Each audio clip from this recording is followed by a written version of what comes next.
باب صلاۃ الصبیان مع الناس علی الجنائز، جنازے کی نماز میں لوگوں کے ساتھ بچوں کا شریک ہونا.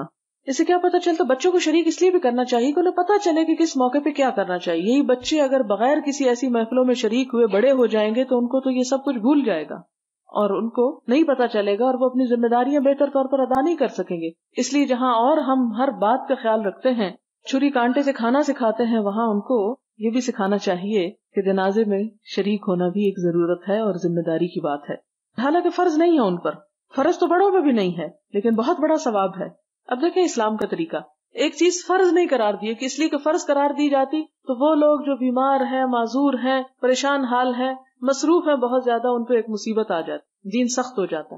ان کی آسانی کے لیے اللہ تعالیٰ نے اس کو فرض نہیں کیا، لیکن اگر سنت رکھا تو اتنا ثواب بتا دیا کہ کوئی بھی شخص جس کو یہ ثواب پتہ چل جائے کہ ایک دن ایک جنازے میں شریک ہو کے اتنی نیکی مل جائے گی تو وہ اس کے مقابلے میں دوسرے کام جو ہے پوسٹ پون کر دے گا اور وہ اس نیکی کو پانے کے لیے آگے بڑھے گا. اور یہ ہے اسلام کی وسعت اور وہ چیز جس نے مسلمانوں کے لیے ان ساری چیزوں پر عمل کروانا بڑا آسان کر دیتا. ہمارے لیے اس لیے مشکل ہو گیا کہ ہم نے اس کی روح کو نہیں پایا اور صرف چند ریچول کے ساتھ چمٹ گئے.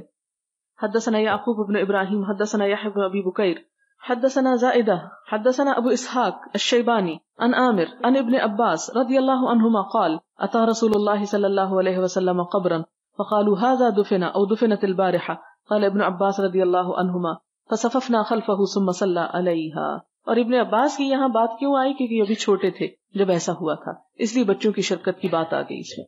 اور یہ وہی حدیث ہے جو بارہا گزر چکی کہ وہ جھاڑو لگانے والا مرد یا عورت جب فوت ہو گئے تو اس کی قبر پہ آپ نے آ کے جنازہ پڑھایا